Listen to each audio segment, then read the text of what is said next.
নমস্কার। আজকের আলোচনায় আমরা এক গভীর অভিনিবেশে দেখব কাজী নজরুল ইসলামের অসাধারণ শক্তিশালী একটি কবিতা কান্ডারি হুঁশিয়ার। আমাদের হাতে আছে দশম শ্রেণী সাহিত্য সম্ভার বই থেকে নেয়া মূল কবিতাটি। আমাদের লক্ষ্য হবে চেষ্টা করব এই কবিতার প্রত্যেকটা লাইনের গভীরে যেতে, এর মানে, এর প্রেক্ষাপট, এগুলো সহজ করে বোঝা, বিশেষ করে ছাত্রছাত্রীদের জন্য। হ্যাঁ, একদম ঠিক। আর দেখুন, কবিতাটা তো লেখা হয়েছিল এমন একটা সময়ে যখন সারা দেশ জুড়ে স্বাধীনতার আকাঙ্ক্ষা একেবারে তুঙ্গে, কিন্তু পথটা ছিল সাংঘাতিক কঠিন, খুবই সংকটময় আর কি। নজরুল এই কবিতার মাধ্যমে দেশের মানুষকে, বিশেষ করে যারা নেতৃত্বে ছিলেন, তাদের সতর্ক করছেন আর ঐক্যের একটা ডাক দিচ্ছেন। কবিতার শুরুতেই যে একটা দৃপ্ত আহ্বান, তাতেই বোঝা যায় সেই সময়ের পরিস্থিতি কতটা উত্তাল ছিল। পড়ছি। দুর্গম গিরি, কান্তার মরু, দুস্তর পারাবার লঙ্ঘিতে হবে। রাত্রি নিশীথে যাত্রীরা হুঁশিয়ার। দুলিতেছে তরি, ভুলিতেছে জল, ভুলিতেছে মাঝি পথ, ছিড়িয়াছে পাল। কে ধরিবে হাল, আছে কার হিম্মত? কে আছো জোয়ান, হও আগুয়ান, হাঁকিছে ভবিষ্যৎ। এ তুফান ভারী, দিতে হবে পারি, নিতে হবে তরি পার। বাহ! শুরুতেই একটা ভীষণ কঠিন পথের ছবি, তাই না? এই যে গিরি, কান্তার, মরু, এগুলো কি আক্ষরিক অর্থে বলছেন কবি? না, না, এগুলো ঠিক আক্ষরিক অর্থে নয়। এগুলো আসলে খুব শক্তিশালী রূপক। রূপক? আচ্ছা। হ্যাঁ। পরাধীন ভারতবর্ষের মুক্তির পথটা যে কত কঠিন ছিল, কত রকম বাধা বিপত্তি ছিল, সেটা বোঝাতেই কবি চিত্রকল্পগুলো ব্যবহার করেছেন। ধরুন, দুর্গমগিরি মানে এমন পর্বত যা পার হওয়া যায় না। কান্তার মানে ভয়ঙ্কর জঙ্গল, মরু মানে প্রাণহীন মরুভূমি, আর দুস্তর পারাবার মানে যে সমুদ্র সহজে পার হওয়া যায় না। এই সবই হল স্বাধীনতা পাওয়ার পথে নানার বাধা, বিপদ, প্রতিকূলতা, এগুলোর প্রতীক। বুঝেছি। আর এই কঠিন পথটা পাড়ি দিতে হবে কখন বলছেন? রাত্রি নিশীথে। হ্যাঁ, রাত্রি নিশীথে। এই রাত্রি নিশীথ হল পরাধীনতার যে ঘন অন্ধকার, হতাশা, অজ্ঞতা, সেই সময়টা যখন কিছুই দেখা যাচ্ছে না, দিক বোঝা যাচ্ছে না, তখনই তো আসল পরীক্ষা। তাই কবি মুক্তিপথের যাত্রীদের দেশবাসী, বিপ্লবী, কর্মী সবাইকে সাবধান করে দিচ্ছেন, যাত্রীরা হুঁশিয়ার। এরপর যে ছবিটা আসছে সেটা তো আরও স্পষ্ট। দেশের সেই সময়ের অবস্থা। দুলিতেছে তরি, ফুলিতেছে জল, ভুলিতেছে মাঝি পথ, ছিড়িয়াছে পাল। এখানে এই তরি, মাঝি, পাল, এগুলোর প্রতীকী মানে কি? খুব ভালো প্রশ্ন।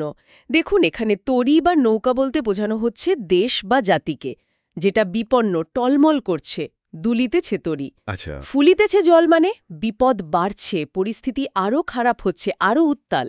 আর ভুলিতেছে মাঝি পথ, এই মাঝি হলেন নেতা, কান্ডারি। তিনি পথ হারিয়ে ফেলছেন, সঠিক দিশা দেখাতে পারছেন না, নেতৃত্ব দিশাহীন। একদম। আর ছিড়িয়াছে পাল, পাল তো নৌকার গতি দেয়। ছেঁড়া পাল মানে সংগঠন দুর্বল, আন্দোলন হয়তো বিশৃঙ্খল, শক্তির অভাব। অর্থাৎ পুরো পরিস্থিতিটাই ভয়ঙ্কর।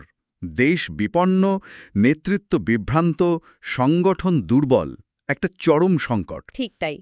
আর এই চরম সংকটের মুহূর্তেই কবি প্রশ্ন ছুড়ে দিচ্ছেন, কে ধরিবে হাল, আছে কার হিম্মত? কে ধরবে এই ডুবতে থাকা দেশের হাল? কার সেই সাহস আছে, কার যোগ্যতা আছে? এই প্রশ্নের মধ্যেই কিন্তু নেতৃত্বের প্রতি একটা জরুরি আহ্বান লুকিয়ে আছে। আর দেখুন, কবি নিজেই যেন সেই আহ্বানের উত্তর দিচ্ছেন পরের লাইনে। সরাসরি তরুণ প্রজন্মকে ডাকছেন, কে আছো জোয়ান, হও আগুয়ান, হাঁকিছে ভবিষ্যৎ। যুব শক্তিকে আহ্বান। হ্যাঁ, তরুণদের এগিয়ে আসতে বলছেন, কারণ ভবিষ্যৎ তাদের দিকেই তাকিয়ে আছে, তাদের উপর ভরসা করছে। এই যে ভয়াবহ পরিস্থিতি, কবি বলছেন এ তুফান ভারী, এটাকে জয় করতেই হবে, দিতে হবে পারি। আর দেশকে, জাতিকে তরি রক্ষা করতেই হবে, নিতে হবে তরি পার। এখানে একদিকে যেমন বিপদের বিশালতার কথা আছে, তেমনি সেটাকে অতিক্রম করার একটা অসম্ভব জেদ, একটা ইচ্ছাশক্তিও প্রকাশ পাচ্ছে। সত্যি অসাধারণ প্রেরণাদায়ক আহ্বান। আচ্ছা, এবার তাহলে দ্বিতীয় স্তবকে যাওয়া যাক। তিমির রাত্রি, মাতৃমন্ত্রী শান্ত্রীরা সাবধান। যুগ যুগান্ত সঞ্চিত ব্যথা ঘষিয়াছে অভিযান। ফেনাইয়া উঠে বঞ্চিত বুকে পুঞ্জিত অভিমান। ইহাদের পথে নিতে হবে সাথে, দিতে হবে অধিকার। এখানে মাতৃমন্ত্রী আর শান্ত্রী, এই শব্দগুলো কাদের জন্য ব্যবহার করা হয়েছে, আর কাদের ব্যথার কথা বলা হচ্ছে? দেখুন, মাতৃমন্ত্রী বলতে কবি তাদের বুঝিয়েছেন যারা মাতৃভূমির সেবায় নিয়োজিত, মানে দেশের কাজে যারা ব্রতী, নেতা হতে পারেন, কর্মী হতে পারেন। আচ্ছা। আর শান্ত্রী হলেন প্রহরী, যারা দেশ বা স্বাধীনতা আন্দোলনকে রক্ষা করার দায়িত্বে আছেন। কবি এই ভয়ঙ্কর অন্ধকার রাতে, তিমির রাত্রি, তাদের খুব সতর্ক থাকতে বলছেন। সাবধান। কেন কেন এত সাবধান হতে বলছেন? কারণটা পরের লাইনেই আছে। যুগ যুগান্ত সঞ্চিত ব্যথা ঘুষিয়াছে অভিযান। মানে বহু যুগ ধরে সাধারণ মানুষ, বিশেষ করে যারা শোষিত, বঞ্চিত, নিপীড়িত, তাদের বুকের ভেতরে যে কষ্ট, যে যন্ত্রণা জমেছিল, সেটা আজ বিদ্রোহের আকারে ফেটে পড়ছে। সেই জমে থাকা ব্যথাটা আর চুপ করে নেই, সেটা সক্রিয় হয়ে উঠেছে, যেন যুদ্ধ ঘোষণা করেছে। ও, পরের লাইনে আরও স্পষ্ট। খেনাইয়া উঠে বঞ্চিত বুকে পুঞ্জিত অভিমান। যাদের অধিকার দেওয়া হয়নি, সমাজে যারা অবহেলিত ছিল, তাদের মনে যে অভিমান জমেছিল, সেটা আজ সাগরের ফেনার মতো ফুলে ফেপে উঠছে। তাদের মধ্যে একটা জাগরণ ঘটছে। তার মানে কবি এখানে শুধু রাজনৈতিক স্বাধীনতার কথাই বলছেন না, এর সঙ্গে কি সামাজিক মুক্তির প্রশ্নটাও জড়িয়ে আছে? একদম। এই পয়েন্টটাই কিন্তু এখানে খুব গুরুত্বপূর্ণ। কবি বলছেন, এই যে বঞ্চিত, অভিমানী মানুষগুলো, স্বাধীনতা সংগ্রামে এদেরকে বাদ দিলে চলবে না। বলছেন, ইহাদের পথে নিতে হবে সাথে। সাথে নিতে হবে। শুধু সাথে নেওয়াই যথেষ্ট নয়, বলছেন দিতে হবে অধিকার। তাদের যে ন্যায্য অধিকার, সামাজিক, অর্থনৈতিক, রাজনৈতিক অধিকার, সেগুলো ফিরিয়ে দিতে হবে। নজরুল এখানে খুব পরিষ্কার করে দিচ্ছেন যে স্বাধীনতা সংগ্রাম মানে শুধু ইংরেজদের তাড়ানো নয়। দেশের ভেতরে যে অন্যায়, যে শোষণ, যে বঞ্চনা, সেগুলো শেষ করতে হবে। সামাজিক ন্যায় বিচার ছাড়া আসল মুক্তি আসবে না। এই চিন্তাটা তো সেই সময় নিরিখে সাংঘাতিক প্রগতিশীল। আচ্ছা, এবার আমরা তৃতীয় স্তবকটা দেখি। অসহায় জাতি মরিছে ডুবিয়া, জানে না সন্তরণ। কাণ্ডারি, আজি দেখিব তোমার মাতৃমুক্তিপণ। হিন্দু না ওরা মুসলিম, ওই জিজ্ঞাসে কোনজন। কাণ্ডারি, বল ডুবিছে মানুষ, সন্তান মোরমার। এখানে জাতির এই অসহায় অবস্থার কারণ কি? জানে না সন্তরণের মানে কি? জাতি অসহায় কারণ তারা পথ চেনে না। মুক্তির পথ কোনটা সেটা তাদের জানা নেই, সেজন্যই বলছেন জানে না সন্তরণ। তারা যেন অথৈ জলে হাবুডুবু খাচ্ছে। এই রকম একটা চরম দুঃসময়ে কবি সরাসরি নেতৃত্বকে, কাণ্ডারিকে চ্যালেঞ্জ ছুড়ে দিচ্ছেন। কাণ্ডারি, আজ দেখিব তোমার মাতৃমুক্তিপণ। তুমি যে প্রতিজ্ঞা করেছিলে দেশকে মুক্ত করবে, আজ সেই প্রতিজ্ঞা রাখার পরীক্ষা। তোমার নেতৃত্ব দেওয়ার ক্ষমতা আজ আসল পরীক্ষার মুখে। আর তারপরেই তো সেই বিখ্যাত প্রশ্নটা আসছে, তাই না? হ্যাঁ, হিন্দু না ওরা মুসলিম, ওই জিজ্ঞাসে কোনো জন। এটার তাৎপর্য কি? এই প্রশ্নটা, এটা নজরুলের যে অসাম্প্রদায়িক চেতনা, তার একটা জ্বলন্ত প্রমাণ। ভাবুন একবার, দেশ ডুবতে বসেছে, মানুষ বিপদে হাবুডুবু খাচ্ছে, আর সেই সময়ে কিছু লোক সংকীর্ণ ধর্মীয় পরিচয়ে প্রশ্ন তুলছে। বিভেদ তৈরির চেষ্টা। হ্যাঁ, কবি তীব্র ঘৃণার সঙ্গে প্রশ্ন করছেন, কারা এরা? এই বিভেদকামী শক্তি কারা, যারা এই বিপদের সময়েও মানুষকে ধর্ম দিয়ে ভাগ করতে চায়? কবি এদেরকে আসলে জাতির শত্রু হিসেবেই দেখছেন। ঠিক। আর এই ঘৃণ্য প্রশ্নের উত্তরে কাণ্ডারির কি বলা উচিত, সেটাও কবি বলে দিচ্ছেন। নেতাকে বজ্রকণ্ঠে ঘোষণা করতে হবে, কাণ্ডারি বল, ডুবেছে মানুষ, সন্তান মোরমার। এখানে আসল পরিচয় ধর্ম নয়, আসল পরিচয় হল সে বিপন্ন মানুষ, আর সে আমার মায়ের সন্তান, মানে ভারত মাতার সন্তান। কে হিন্দু, কে মুসলিম, সেটা বড় কথা নয়। বড় কথা হল তারা সবাই মানুষ, সবাই একই মায়ের সন্তান, আর তারা বিপদে পড়েছে। এই একটা লাইনের মধ্যে দিয়ে নজরুল সমস্ত সাম্প্রদায়িক ভিড়াভেদকে একেবারে নস্যাৎ করে দিয়েছেন। মানবতা আর গভীর জাতীয়তাবোধের জয়গান গেয়েছেন। এই বার্তাটা আজও এত বছর পরেও একই রকম শক্তিশালী লাগে। চলুন চতুর্থ স্তবকে যাই। গিরি সংকট, ভীরু যাত্রীরা, গুরু গর্জায় বাজ, পশ্চাৎপদ যাত্রীর মনে সন্দেহ জাগে আজ। কাণ্ডারি, তুমি ভুলিবে কি পথ, ত্যাজিবে কি পথ মাঝ, করে হানাহানি তবু চলো টানি, নিয়াছ যে মহাভার। এখানে আবার সংকটের কথা, তবে এবার যেন মনে হচ্ছে ভেতরের সমস্যাগুলো বেশ বড় হয়ে উঠছে। হ্যাঁ, এখানে গিরিসংকট গুইতে পথের সবচেয়ে কঠিন, সবচেয়ে বিপজ্জনক মোড় বা চরম সংকটের মুহূর্ত বোঝানো হচ্ছে। হয়তো স্বাধীনতা সংগ্রামের এমন একটা পর্যায় যখন ঝুঁকি চূড়ান্ত। এই সময়ে কিছু দুর্বল মনের যাত্রী, ভীরু যাত্রীরা ভয় পেয়ে পিছিয়ে যেতে চাইছে। আবার বাইরের দিক থেকেও চাপ বাড়ছে, গুরু গর্জায় বাজ। মানে হয়তো ব্রিটিশ সরকারের দমনপীড়ন বা অন্য কোনো বাইরের বিপদ বজ্রপাতের মতো নেমে আসছে। বাইরের চাপ, ভেতরের ভয়। ঠিক, কিন্তু শুধু বাইরের চাপ বা ভয় নয়, ভেতরের সমস্যাটাও গুরুত্বপূর্ণ। কবি বলছেন, পশ্চাৎপথ যাত্রীর মনে সন্দেহ জাগে আজ। যারা সংগ্রামের কষ্ট সইতে না পেরে পিছিয়ে যেতে চায়, তাদের মনে সন্দেহ জাগছে, এই পথে গিয়ে লাভ হবে তো? স্বাধীনতা কি সত্যি আসবে? এই যে দ্বিধা, এই সংশয়, এটা কিন্তু আন্দোলনের গতিকে থামিয়ে দিতে পারে। এই অবস্থায় কাণ্ডারি বা নেতার ভূমিকা কি হওয়া উচিত? কবি তো সেই প্রশ্নটাই করছেন কাণ্ডারিকে। তুমি ভুলিবে কি পথ, ত্যাজিবে কি পথ মাঝ? এত বাধা, এত ভয়, এত সংশয় দেখে তুমি কি লক্ষ্য থেকে সরে যাবে, মাঝপথে হাল ছেড়ে দেবে? কবি নেতাকে তার কর্তব্যের কথা, তার প্রতিজ্ঞার কথা মনে করিয়ে দিচ্ছেন। তারপর কি বলছেন? তারপর বলছেন এক অত্যন্ত কঠিন কিন্তু ভীষণ জরুরি কথা, করে হানাহানি তবু চলো টানি, নিয়ে আছো যে মহাভার। মানে নিজেদের মধ্যে যতই বিভেদ থাকুক, সংঘাত থাকুক, মতের অমিল বা হানাহানি হোক না কেন, তবু সবাইকে একসঙ্গে টেনে নিয়ে এগিয়ে যেতেই হবে। কারণ কাণ্ডারি এক বিরাট দায়িত্ব নিয়েছেন, মহাভার। সেটা হলো দেশকে স্বাধীন করার দায়িত্ব।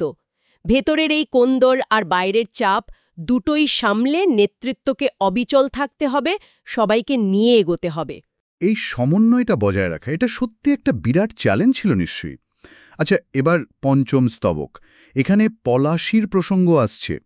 কাণ্ডারি তব সম্মুখে ওই পলাশির প্রান্তর, বাঙ্গালির খুনে লাল হলো যথা ক্লাইভের খঞ্জর।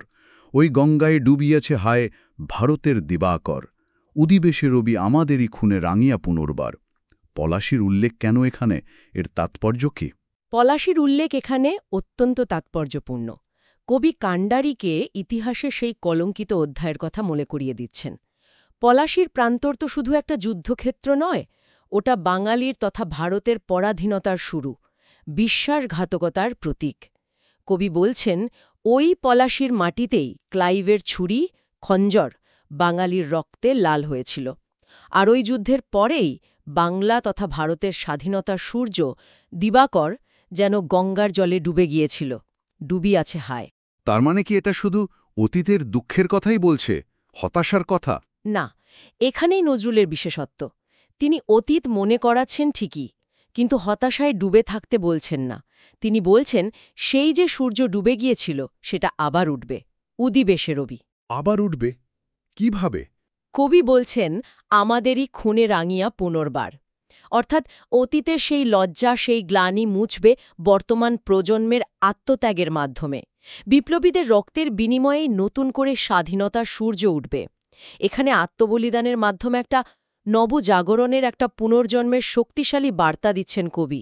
অতীতের গ্লানি মুছবে বর্তমানের আত্মত্যাগে। খুবই জোরালো একটা ভাবনা। আচ্ছা, এবার আমরা শেষ স্তবকটা দেখি। ফাঁসির মঞ্চে গেয়ে গেল যারা জীবনের জয়গান, আসি অলক্ষ্যে দাঁড়াইয়াছে তারা, দিবে কোনো বলিদান। আজি পরীক্ষা জাতির অথবা জাতের করিবে ত্রাণ, দুলিতেছে তরি, ফুলিতেছে জল, কাণ্ডারি হুঁশিয়ার। আবার সেই হুঁশিয়ারি দিয়েই শেষ হচ্ছে কবিতাটা। হ্যাঁ, শেষ স্তবকে কবি শহীদদের স্মরণ করছেন, যারা দেশের জন্য ফাঁসির মঞ্চে দাঁড়িয়েও মৃত্যুকে ভয় পাননি, বরং জীবনের জয়গান গেয়েছেন। তারা আজ অদৃশ্যভাবে অলক্ষ্যে এসে দাঁড়িয়েছেন। তারা যেন নীরব সাক্ষী, দেখছেন বর্তমান প্রজন্ম দেশের জন্য কি ত্যাগ স্বীকার করতে প্রস্তুত, দিবে কোন বলিদান। শহীদদের এই অলক্ষ্য উপস্থিতি কিন্তু বর্তমান যারা সংগ্রামী, তাদের জন্য একটা বিরাট অনুপ্রেরণা আর একটা বিরাট দায়িত্ববোধও বটে। ঠিক। এরপর আসছে সেই মোক্ষম প্রশ্নটা, যেটা আমার মনে হয় এই কবিতার একেবারে সার কথা। আজি পরীক্ষা জাতির অথবা জাতের করিবে ত্রাণ। জাতির অথবা জাতের। হ্যাঁ, আজকের এই চরম সংকটকালে পরীক্ষাটা কিসের? নেতা কি সংকীর্ণ জাত বা গোষ্ঠীর ঊর্ধ্বে উঠে বৃহত্তর জাতি বা দেশকে বাঁচাবেন, নাকি তিনি নিজের সম্প্রদায় বা গোষ্ঠী স্বার্থকেই বড় করে দেখবেন? এটা সংকীর্ণতার বিরুদ্ধে জাতীয় ঐক্যের একটা চরম প্রশ্ন। কান্ডারিকে বেছে নিতে হবে তিনি কার ত্রাণকর্তা হবেন, সমগ্র জাতির নাকি একটা ক্ষুদ্র জাতের। আর শেষে আবার সেই অমোঘ সতর্ক বার্তা, তাই না? একদম। কবিতার শুরুতে যে সতর্ক বার্তা দিয়ে শুরু হয়েছিল, শেষে এসে সেটা যেন আরও তীব্র, আরও জরুরি হয়ে উঠেছে। দুলিতেছে তরি, ফুলিতেছে জল, কান্ডারি হুঁশিয়ার। পরিস্থিতি এখনও অত্যন্ত বিপদসংকুল, নৌকা এখনও টলমল করছে, বিপদ বাড়ছেই। তাই নেতৃত্বকে প্রতি মুহূর্তে, প্রতি পদক্ষেপে সর্বোচ্চ সতর্ক থাকতে হবে। সামান্যতম ভুলও কিন্তু মারাত্মক বিপর্যয় ডেকে আনতে পারে, কারণ বাজিটা এখানে দেশের মুক্তি, জাতির ভবিষ্যৎ। পুরো আলোচনাটা শুনে মনে হচ্ছে কবিতাটা যেন চোখের সামনে একেবারে জীবন্ত হয়ে উঠল।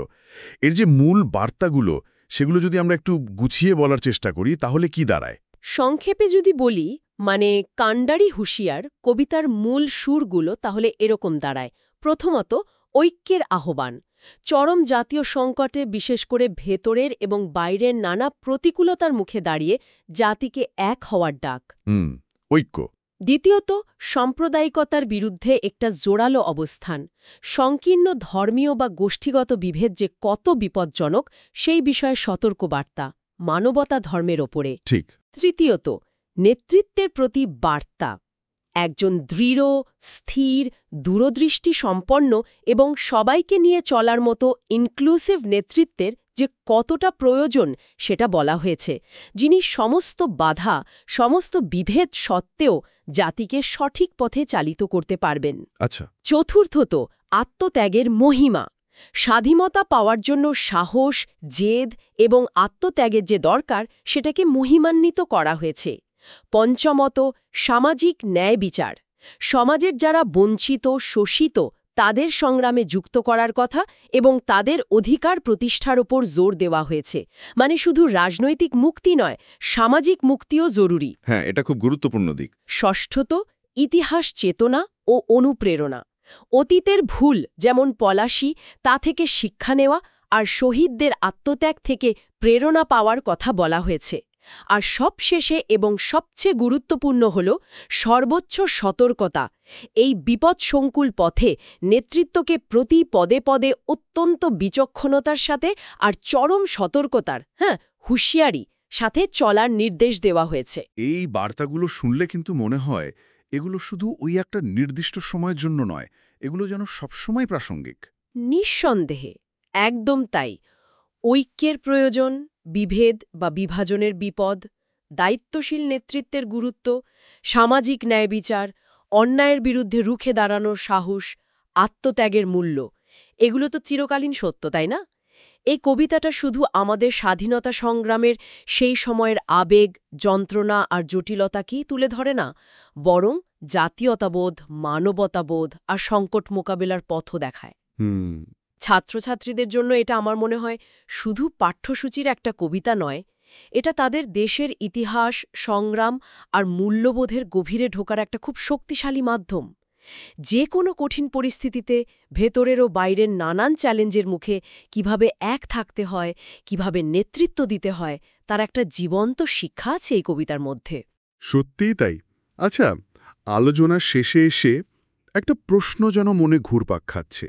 কবি যে প্রশ্নটা তুলেছিলেন, আজই পরীক্ষা জাতির অথবা জাতের করিবে ত্রাণ, মানে দেশ আগে নাকি সম্প্রদায় বা গোষ্ঠী আগে? এই প্রশ্নটা আজকের পৃথিবীতে দাঁড়িয়ে, যখন আমরা নানান সম্মিলিত সংকটের মুখোমুখি হচ্ছি প্রায় রোজই, তখন আমাদের জন্য ঠিক কী অর্থ বহন করে? এই ভাবনাটাই না হয় আজ আমাদের সঙ্গে থাকলো। আজকের আলোচনা শুরু করা যাক বাংলা